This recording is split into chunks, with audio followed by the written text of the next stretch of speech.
Hello, and welcome to our panel about emergent narrative versus traditional narrative. We have here with all writers, some of us more expert in emergent narrative like Glen, Pawley, but also Gareth, other more boring and traditional like Pietro and me. And let's start with introduction. Glen. I'm Glen Pawley, and I'm the developer of Star Dynasties, a strategy and simulation game that generates an emergent narrative of the nobility of a sci-fi feudal future.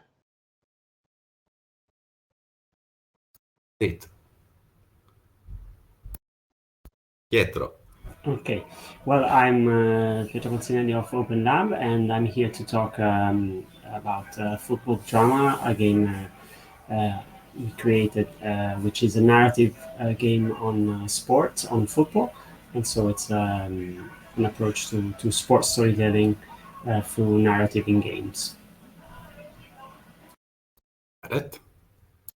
Hi, I'm Gareth Damian Martin. I am the developer of In Other Waters and writer and creator and mostly solo dev on that game, which is in LudoNarraCon. And also, in terms of emergent narrative, I have a PhD in literature in procedural narratives in literature and poetry, but not necessarily in games.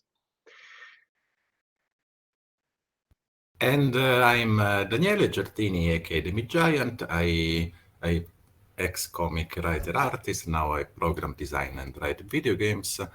I'm here mostly because of Still There, a narrative game that I recently wrote with a team of friends. And we're going to start with the questions then. I would like to say that Glen is kept it too short because you're cooler than what you said, but we'll get into that later. Well, we'll let people make up their own minds. Okay, so let us start with an introduction. Like, what are we talking about? Like, what is a procedural narrative? What is emergent narrative? And what's the difference between these systems, narrative approaches, and traditional narrative? And also, while we're here, if you want, let's also talk of what traditional narrative means in video games and if it does have a meaning at all. Glen, I'd say. So these terms, I don't know if they're well defined in academia, but at least in most circles that I read and follow, they're quite loosely defined. And the way I see it is that they kind of exist on a narrative exists on a kind of scale.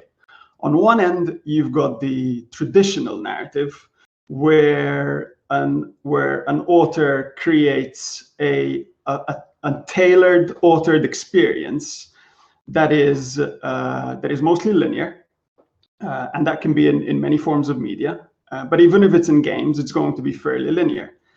And then on that scale, we start to move forward, and you start introducing things such as branching narrative, which could just be very simple initially. It could be just choose your own adventure. And then more dynamic branching, where you get branches that also remember your state, where you've been, maybe some elements of the world. And it gets more and more complex. You get systems where you have scenes which can be reordered extensively within a game or within a story. So as we go along that scale, the story becomes more and more dynamic.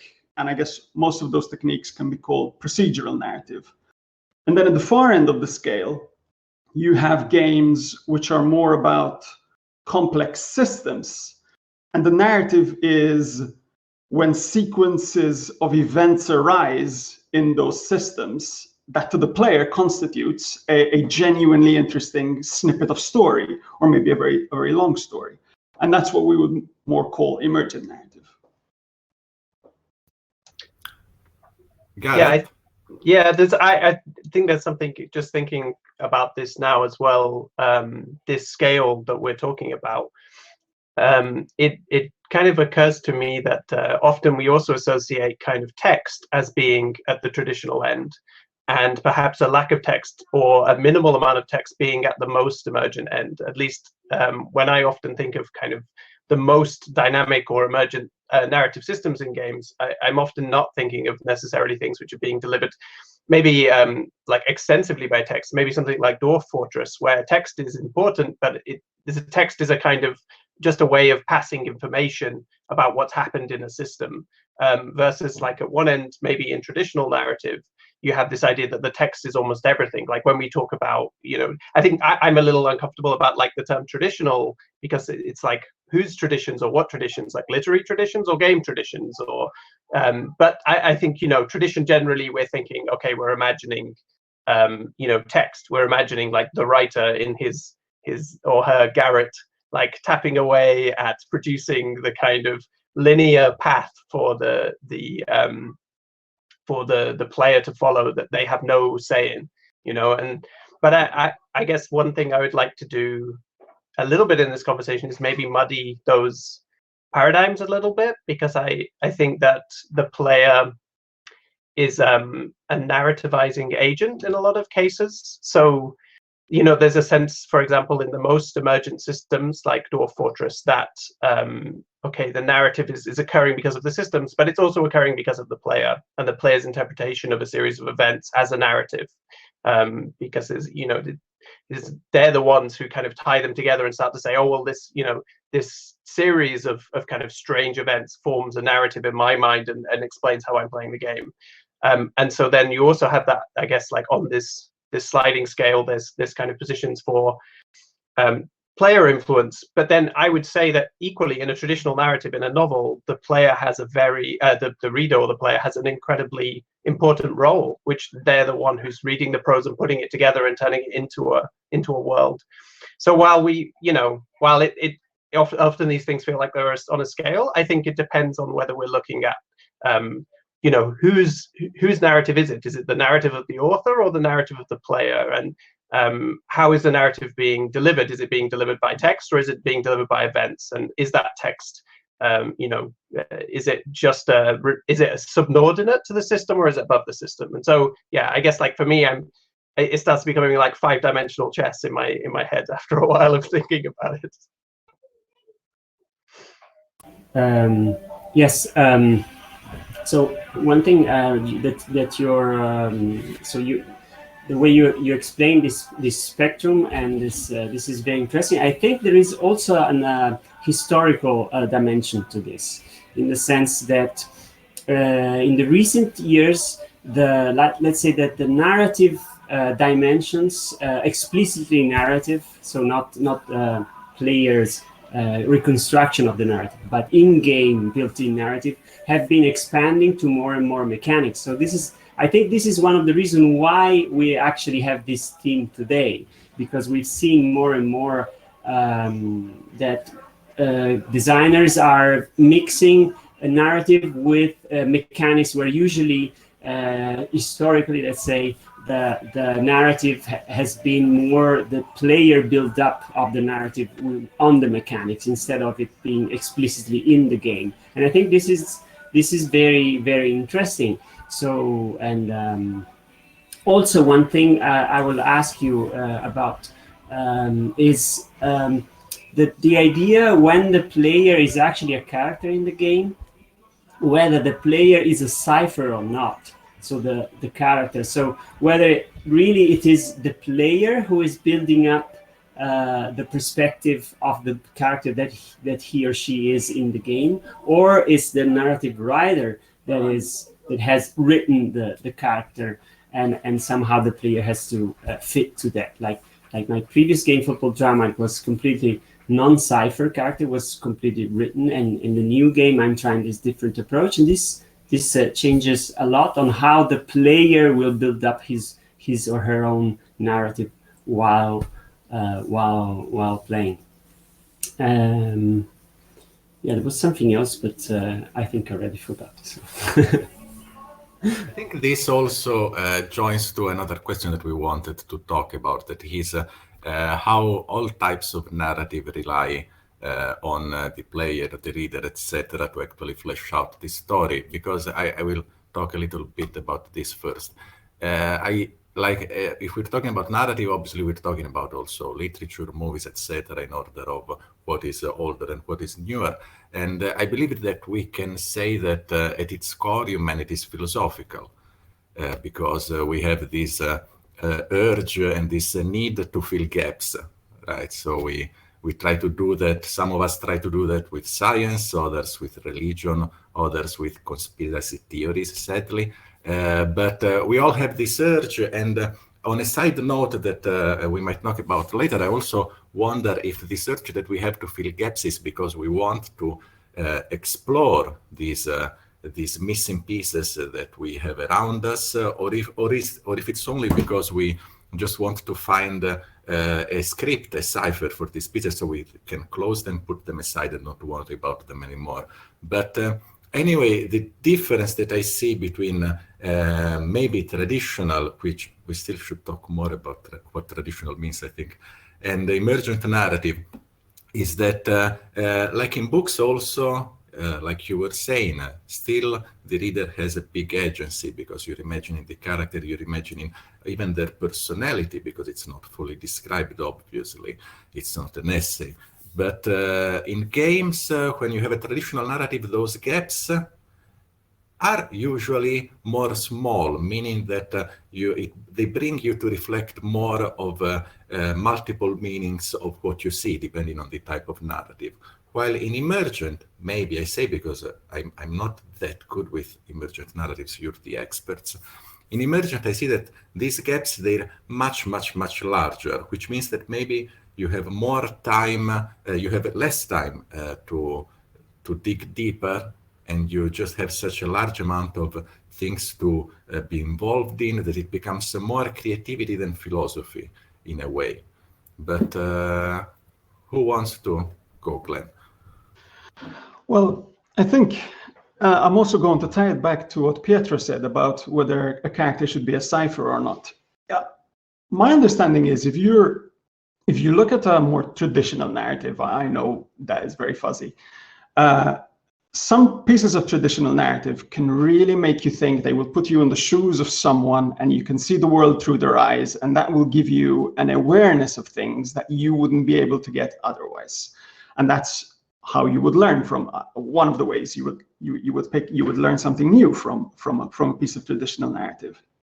And I think emergent narrative is different, because you can't, or at least we have not yet approximated anything close to that kind of truly focused emotional experience in an emergent narrative. But because emergent narrative is the result of complex systems, and because the player almost inevitably has to interact with those systems over and over and learn those systems, there's still lessons that they can learn. For example, a simulation that might be about some kind of social dimension, like the economics of a society, a player can pick up certain truths about income inequality, for example, that as much, from observing that system, from observing the stories that come out of it. So it might never have the same kind of emotional pathos as following the life story of someone in a society and through his eyes learning what it's like to be within a particular niche, perhaps. But you can still learn, there are still truths to be discerned through emergent narrative. I guess what I was tying to what you said about whether you prefer to play as a cipher or not a cipher, Pietro, I think there's room for both, because sometimes the player will, in both traditional narrative, sometimes the player wants to kind of play out their own fantasy or their own opinion of what would work and what wouldn't, and sometimes they want the restrictions of a pre-existing role to see what would happen within that role. If I may, yes, absolutely. I mean, these are just choices of the writer, of the designer, and they're both very interesting. In fact, you can even start with a cipher and turn it slowly in a non-cipher. If you take, for example, the beautiful pre-game of Firewatch, that's a wonderful example of how they're using the narrative to defining an interactive an interactive branching, sort of branching, of course, narrative to let you explore the possible space of the character personality, and so they make it more defined and giving you a bit of freedom to choose there. And there is very beautiful because of the coherence, of course. They're using the same game tools of the actual game to introduce you to the game itself instead of using just a cutscene or something, or just leaving it as a cipher. So they're both, and it's not even black and white. And and in traditional narrative, whatever it may mean, yes, being non-cipher character, they have very strong tools, but that's because you're completely guided by the director in the experience. I think one thing that it feels like we're kind of circling around here slightly, which is interesting, is that maybe we mentioned gaps, and I think that for me, like, narrative is the art of gaps in a weird way, and that the size and shape and the way in which those gaps are kind of manifesting in a story is like how a story works. Like, I guess, like, for me, the like, if we talk about super traditional like literary narrative, like the core of literary narrative is really like metaphors and descriptions, which are really about gaps, right? They're about like the distance between two things. Like a metaphor is just a distance between two things, and at a certain distance those two things become kind of charged and they have a quality, and at a certain distance they become disassociated. So like a dragonfly and a helicopter, if we say like a helicopter is like a dragonfly, those things are like close enough to have this charge, and then they're like further away if you say like a dragonfly and a bandage, then like those two things are disparate, right? So there's like this macro level of narrative being about these kind of charged gaps that exist in language. And then like this, for me, like scales up to every level of narrative, in the sense that, especially in games, that we're often like activating different gaps in narrative. So to make this more concrete, because it like, I don't want to wander off into slightly abstraction, but like in my game in Other Waters, the player plays as an AI, inside the suit of essentially the character who is the protagonist. In reality, like in Other Waters, it's hard to really say that the AI is the protagonist in the game. You're kind of interacting through this system with the character who's in the game, and it plays. In that game, I'm trying a lot to play on the gaps with the player's understanding of the world. So when they're like told that they're an AI, I've had players at shows and things tell me like, oh, you come out of the demo and come to me and be like, this game is really weird. Why does the character think I'm an AI? They're so sure of their personhood that like when they're told they're an AI, and they're like, no, I'm a person. There's some confusion here, And at the same time, you'll have other players who are like 100% are like role playing this AI and start just kind of almost like, you see it in their physicality, like while they're playing the game, they do this kind of things and they become like little robotic, and they're thinking like, okay, how would an AI be in this world? How would the AI react to this? Not me, but the AI, and they're role playing really strongly. And that's because there's a kind of gap, right? Like we're not giving the player all of this information. And, when we're talking about like emergent narrative in like Glen's definition, we're not talking about like this. Really, we're talking about like, I think like it's probably not a real term, but like in my head I think of it as like systemic narrative, right? Like a narrative which emerges from a system.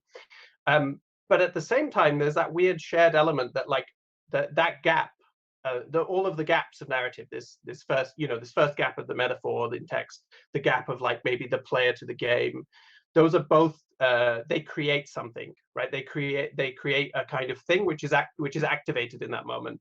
And then when we're thinking about like systems, then the player is like much more implicated, and maybe the gaps are much larger or like manifest differently, and they're asked to narrativize those gaps. And so I don't know if the word is really cipher, but it feels like the player is a collaborator in the narrative aspect of the game at like varying levels depending on the gaps. It's asking different questions.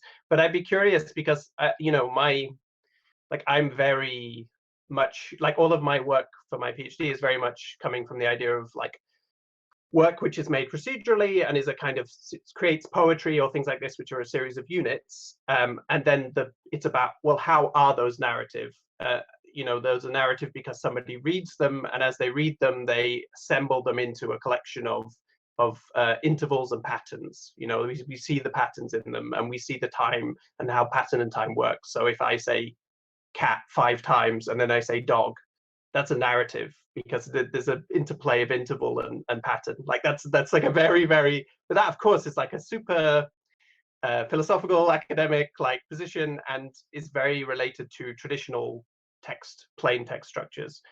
And so I think it's very different, maybe Glen, to like where you're coming from in terms of making systems which are producing narrative effects. I'd just be curious how you see those interactions, maybe. Well, to me, I think we've hit on a very interesting difference between kind of the traditional emergent sides of narrative, because if in a traditional narrative you're going to have a scene or an element of your narrative that has a deeper layer or a metaphor. So an event can be read both as the literal thing that happened, but it can also be read as a metaphor for a different dynamic. And of course, the reader is bringing their own experience into interpreting that metaphor, but to a great degree, the author has structured the presentation of that scene and the book and everything in it to kind of trigger that metaphor within the reader's mind to some extent, and that is a degree of a kind of coherence. That is a degree of structure to the way the story is presented to the consumer that our systems in emergent narratives have no idea about. We're still struggling to create systems that generate emergent narratives that are coherent enough that they're not fighting the player when he's trying to make a narrative in his mind from what's coming out of the system. So we're kind of still at that level, let alone the next level where you could generate an emergent narrative that is so coherent that it could have a metaphoric interpretation on top of the literal interpretation. Does that depend kind of structurally on what you're trying to do, though? Maybe it would be worth you saying a little bit about like what it is that you're doing narratively in your work, because I think that like there are also emergent narrative structures like storylets or kind of quality-based narrative, right, where you get to have a little bit of control, you make a little scene, but you'd never know if the player will encounter that scene or when they'll encounter that scene. And so that's actually like, there's like a little mini book that you've put in the game, and you've got like all of these mini books scattered around. But then I don't know, it seems like your work is maybe more extreme than that, in the sense that you don't even have those little scenes, or that it's all systemic. To be specific, the game that I'm working on, Star Dynasties, does have those scenes as well.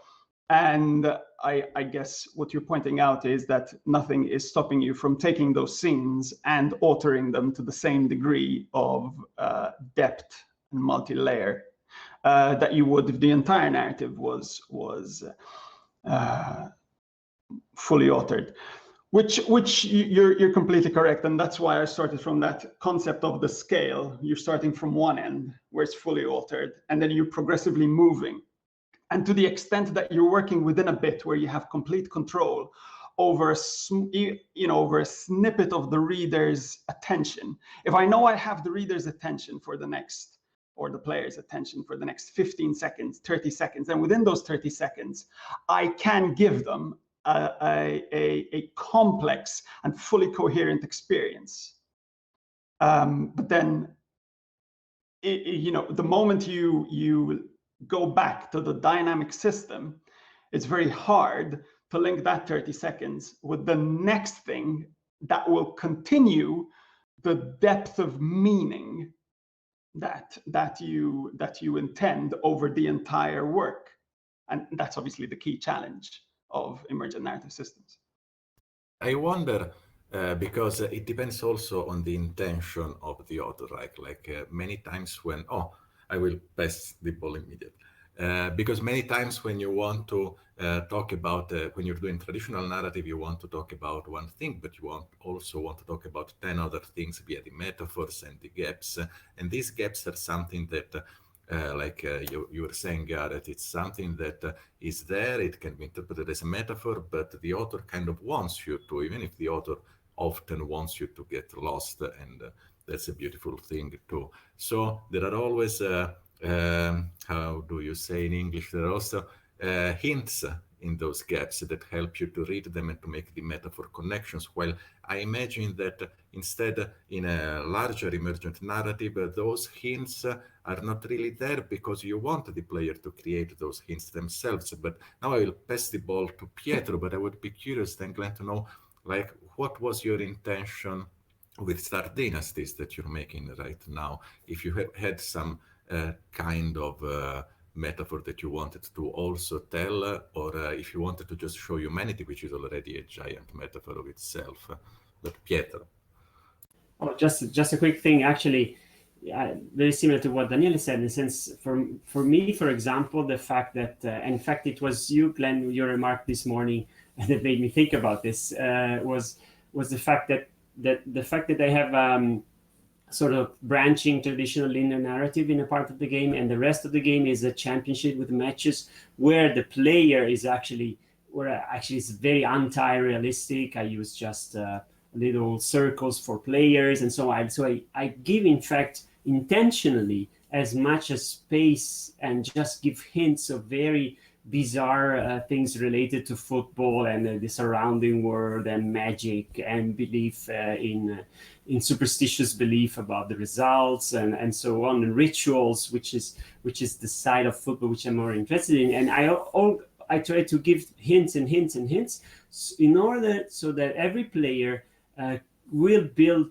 their own interpretation and their own story. And I don't actually have a specific message to tell there, and my intention is to somehow stimulate the players to look at football in a completely different, very personalized way, so differently from most like FIFA or Football Manager, very differently.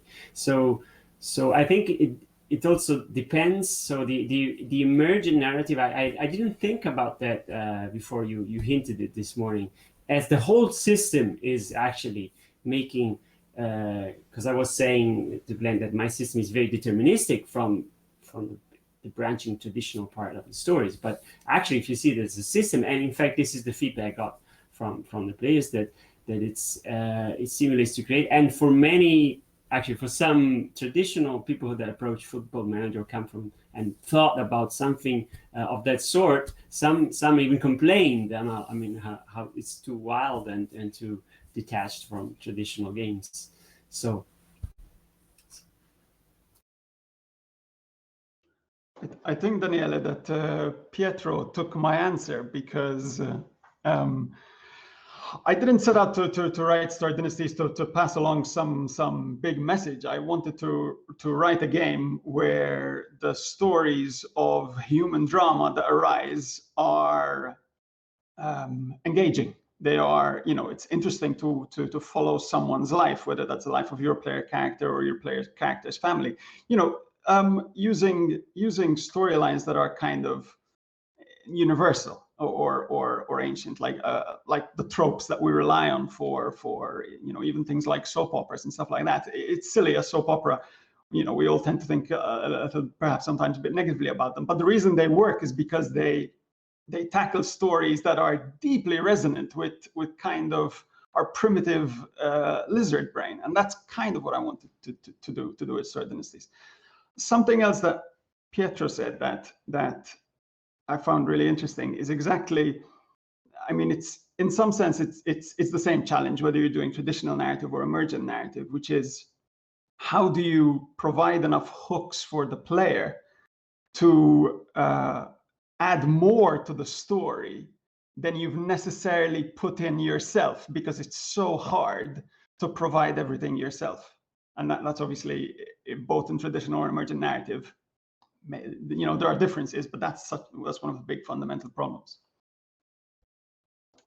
There are a couple of things there that I think are kind of like, yeah, I think the hooks thing is totally massive, and I think like In Other Waters is a game like all about that in a way, because you're asked to imagine a whole ecosystem from just signals and dots and text and disparate parts, and so it, you know, like often, yeah, I'm asking people to imagine more from what I've given them, but I also think that's the really that you know, In Other Waters has also involved me like doing an insane amount of biological research so that I could write descriptions of rocks, because like I decided in that game every single place you went to has a description, which sounds really cool, but actually when you do it, you're just like, this is madness, because it means that I need to know what rocks are here, and they need to be interesting rocks. You know, like if the player, well, usually in a game, you don't have to be like, you could just be like, oh, the player can walk over there, you know, if they want to.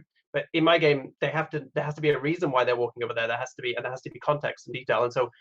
And so you have this, so yeah, so I had to go into like this intense detail. But in my emergent work that I've done, which is often kind of linear, I did a piece called The Narrated City, which is just like a book you could read forever, that just generates like a description of an infinite city, and it just generates all these sentences and lays them out on the page. And my favorite thing about that was that with a very small amount of content, you could create like these incredibly rich spaces that when I read them back to myself, they were things that I'd never written. You know, I'd never written those full sentences myself. I'd only written the disparate parts of them, and they were so generative. Even though it was just reading linear text, they gave so much richness and they had so much hooks. And as I was writing that, I started to learn about what kinds of words and what kinds of associations you needed to put in to not have the whole thing collapse, but also not have it be too coherent, this kind of nice tension middle point. And so I think that is a really good point about hooks and where the player, you know, that you're wanting to engage the player. But then also the one thing I really wanted to mention, because we've had like humanity and football mentioned, which, you know, with like two Italians here, maybe there's like some crossover between the two. But you know, on one end, to me, like on one end of this sliding scale we maybe were talking about is like reality, or is maybe sport. You know, like the ultimate emergent game is sport, right? Like it's the thing which doesn't actually have a narrative.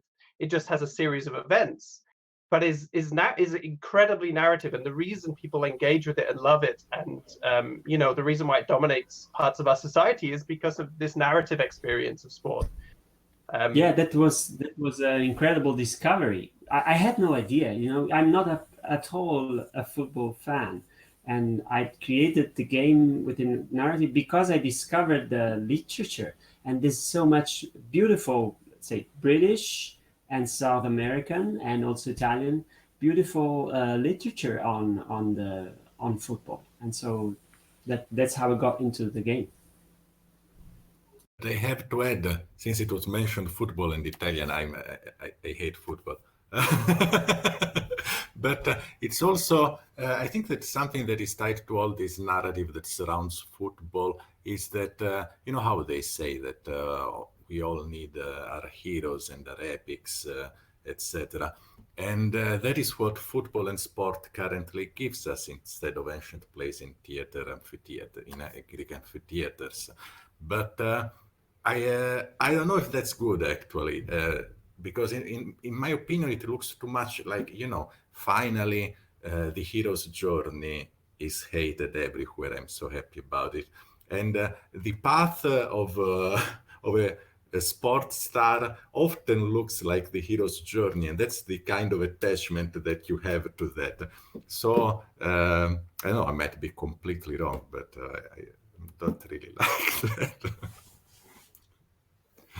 It's true that that, you know, like in a way football relies, even though it maybe I'm wrong, because at one end, like, yeah, maybe sport is in principle potentially incredibly emergent, but in reality is only ever filtered through 5 or 6 like scenes, right? In the same way that like we talk about, oh, we've got all this TV now, we've got like huge volumes of media, but at the same day, because of the way that TV scripts are written, you're seeing like the same 20 scenes, just like you know, in space or like in a forest, or you know, because the way TV is written by setups, and that's how we understand it and we enjoy it, you know, through setups. And so I can totally understand with Glen, like when you sit down to make an Emergent game, you're kind of thinking about setups, right? You're thinking about like things that people will latch onto and will be like, oh, this is this moment. This is the moment of betrayal, or this is the moment of revenge, or this is the moment of the hero rising or the hero falling. But what I'm curious about from Glen's side is if it's possible to, or if he tries to maybe also use those a little bit, because I think to like twist the knife, I guess, the narrative knife. Because when I think of those kind of hero stories or arcs, I always think of Game of Thrones and its kind of effectiveness with messing with those arcs and like cutting those arcs short or breaking them. And that's kind of, I guess, like its most iconic aspect. And I'm just curious if there's maybe a value in making things just a little bit more emergent in order to allow the kind of randomness or the surprise moments as well, if you rather than just setups. Before I answer that, I have to say I love the idea that sport on TV is an emergent narrative generator. That basically TV executives have figured out that the generator of sports is better than what writers are coming up with in TV shows. I think there's a lot of value to what you're suggesting, Gareth, which is that you don't just have tropes, but you're also messing with the tropes.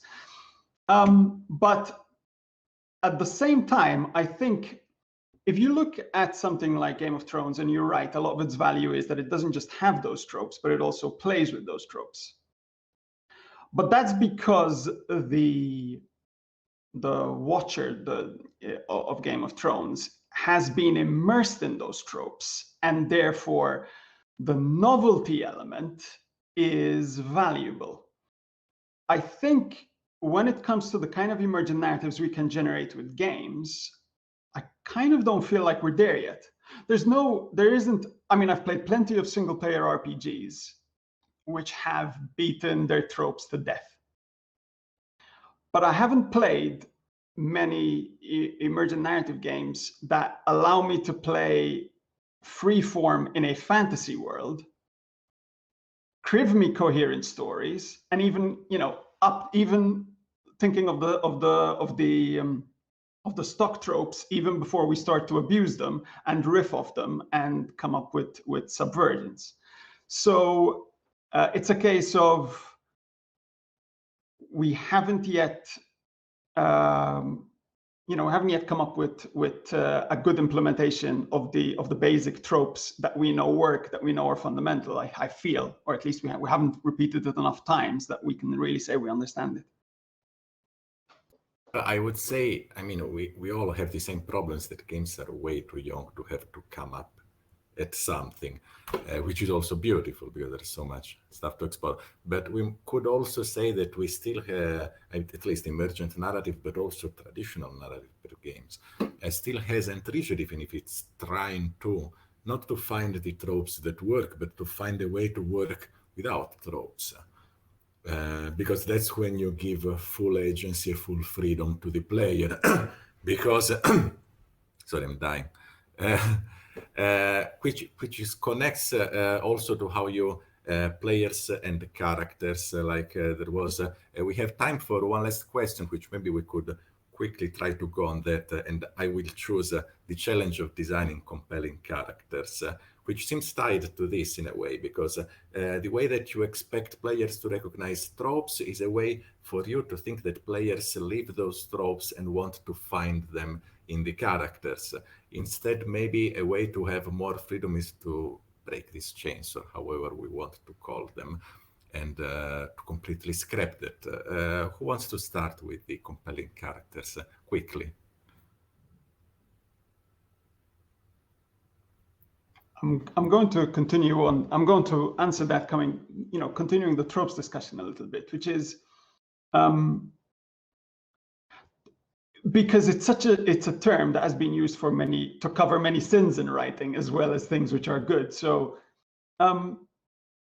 if I'm reading a story and there is a character who cares for another character, it's brought out in the story, and then that character dies or that character suffers some misfortune, I feel the emotional, I feel that I empathize with the character. That's not, that's a trope. That's something that's in everything. It's not like I read the story and I go, well, they're just playing on my emotions. It doesn't mean anything to me. No, I feel it, and I can't. Do you understand what I mean? So I think there are tropes that are patterns of stories that are more, I guess, coming from a cultural element, these have been part of our culture for a while, and yes, maybe it's time to move on. But then there are still fundamental, what we would also call tropes, that are so deep in our psyche that it's a case of we understand that they're there. You can't move away from a father's love for the daughter or the son. You wouldn't want to move away. It's part of what makes us human. It's part of what it's part of what we like about stories. I'll be super quick, but one thing that I guess I'm thinking about at the moment, because I'm kind of thinking about emergent things a little more. I'm kind of working on some emergent things that are maybe beyond in other waters. And one of the things I've been thinking a lot about is in a lot of emergent systems, the system is like this thing that's separate. It's like sits above everything else, and it's like this kind of, it's like a god, right? It has like this godlike director quality. But speaking about compelling characters, I think that one thing I'm really interested in is what if the system, the emergent system is the characters? What if the mind of the characters and the way in which they work, so we have all these variables that say like, oh, this is the world state. What if those are character states? Because in my experience, I do a bit of DMing and I love tabletop RPGs, and I think a lot of really good RPGs that have really interesting, exciting character interaction. It's often because there are tensions between the characters, and all the stories emerging just from these different relationships, just this set of relationships between individuals, which I think, if you could build an emergent system which is actually all about this interconnected web of values, which is maybe what Glen's trying to do. I could see him nodding profusely. But yeah, so I think that's, for me, that works in both senses, in a traditional narrative and an emergent narrative.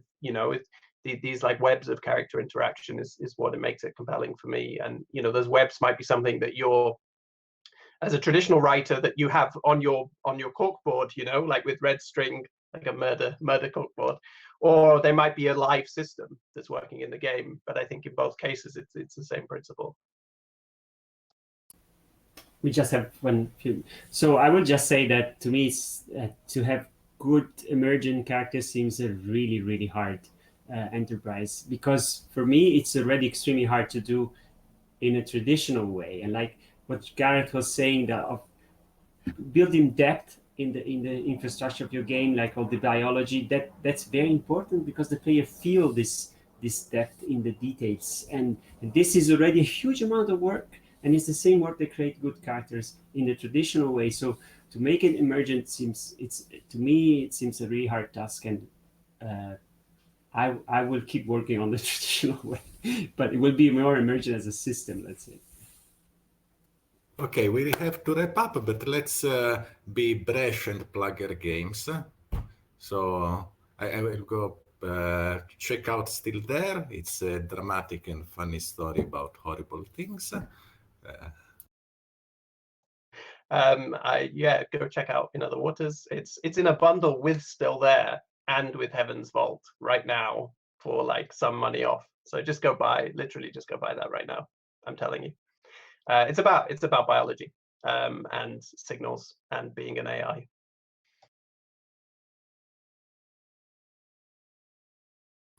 Okay, so Football Drama is a narrative narrative and strategic game about football. It's on mobile and on Steam, and it's now on sale on itch.